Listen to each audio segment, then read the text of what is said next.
there. So this is our second video in our four-part series that we're doing on EQ, emotional intelligence. And as I talked to you before, a lot about self-awareness. We talked about all the amazing work that Travis Bradberry has done in the more contemporary years, and Daniel Goleman before him. And so let's talk about that second part of mastering emotional intelligence, and that is the self-management piece. So we talked about self-awareness last time and the importance of being aware of ourselves. And what that means is being aware of our emotions and how we feel, and not only being aware of them, but giving ourselves permission to feel how we feel, validating our feelings, and identifying the discomfort or comfort of our feelings. This all is part of being aware of ourselves. Today, we're going to graduate even more so into managing ourselves. So when we're aware of those emotions, now what are we going to manage them? So the management is very important because it allows us to have power or to give power with others. And this is very important because sometimes we want to give power to others. Sometimes we want to be vulnerable in a relationship, in a situation. And in that vulnerability, we are giving power to someone else. And that is important because sometimes when we're in a trusting relationship, we want to absolutely do that. But also in any relationship, we want to be aware of how we are showing up and the emotion that we are transferring to others, because we are always transferring emotions to others when we are around them. So it's very important for us to manage those emotions. And sometimes we may have a close person to us and we may be just feeling so badly that we need that person to be strong. But a lot of times we want to be aware either way of when and how we are transferring emotions. And that is what self-management is all about. So with regard to self-management, first and foremost, we want to, again, make sure that we're being aware of where we are and how we're feeling and what our triggers are and how certain places, certain people, and perhaps certain ways that people communicate or things that they do may trigger us in a positive or negative. When we've recognized things that may trigger us negatively, we want to find out what are those methods and tools that we can use to gain management and control of ourselves, to display ourselves in a certain way that gives us power and allows us to communicate what we want to communicate. So one tool is breathing. We hear a lot about breath work, but it's very, very powerful. It's not just a cliche. Breathing is so important, not just for managing our relationships ourselves when we're around people, but it's so important even in how we are treating ourselves, allowing ourselves to relax, especially if we live fast-paced lives. Breathing can truly help us to relax and help us to stay in a healthy physical state beyond the mental. I know Andrew Huberman specifically has a very powerful breathing technique. I'm not going to imitate it. If you YouTube him, I'm sure you will find it. But I will just say from my experience, it's probably the favorite one that I've seen. I am a huge proponent of deep breathing, counting to 10, deep breathing in and out. I do believe that instantly relaxes you. What Andrew Huberman does, he adds an extra step to that deep breathing, where he's basically gulping a quick breath at the top and then bringing it down. It's a very interesting technique. I will tell you, when I've done it, it really does make a difference, and it's even more powerful than the regular deep breathing. So that's something that you might want to check out.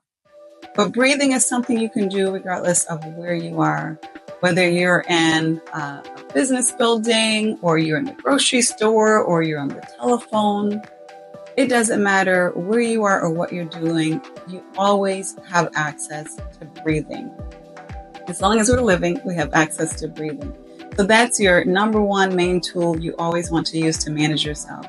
is to make sure that you're breathing correctly.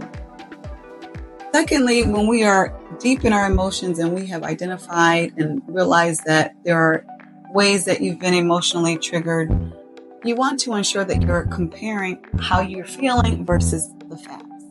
Now, what you're feeling is always going to be real. So in that sense, yes, you feel that way. It is a fact that you feel that. But you always want to say, okay, this is how I feel. Is there any way that someone else might feel differently than I feel?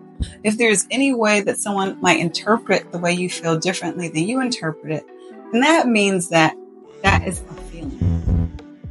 So you want to identify the raw facts of the situation, because what that will do is help you to not only understand your perspective, but understand the perspective of those around you that you may be encountering. Because sometimes things get lost in translation, and your perspective may be very different from someone else's, whereas both of your perspectives may be valid. And then thirdly, it's a very old adage, but it's still a powerful one, and that is counting. If someone says something or something happened and the only feeling that you have is a negative emotion, just count. Give yourself time to breathe and to relax. And don't force yourself to respond to a situation immediately, because you deserve time to respond to a situation that is challenging. So give yourself time to relax, because what that is going to do is help you to master what you say and how you say it, so that how you are delivering is the exact way that you want to deliver in that moment, in that context with that person. And then fourthly, something you can practice is self-talk. And there are different ways you can practice self-talk. It depends on obviously the situation, but things that you want to tell yourself is this something that is going to be important a month from now, a year from now?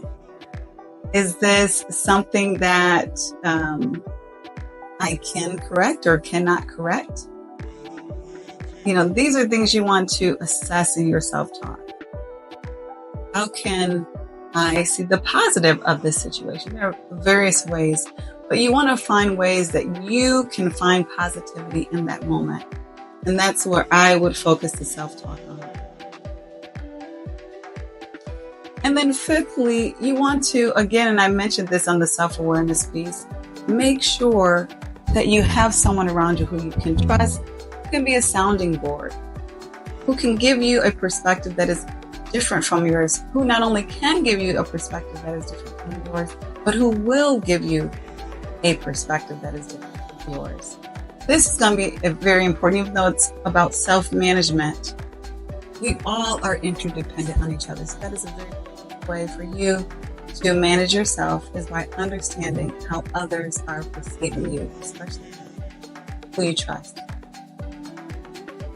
And then lastly, you want to make sure that you have enough time to recharge. We say R&R. And there are different ways and different amounts of times that we dedicate to recharging.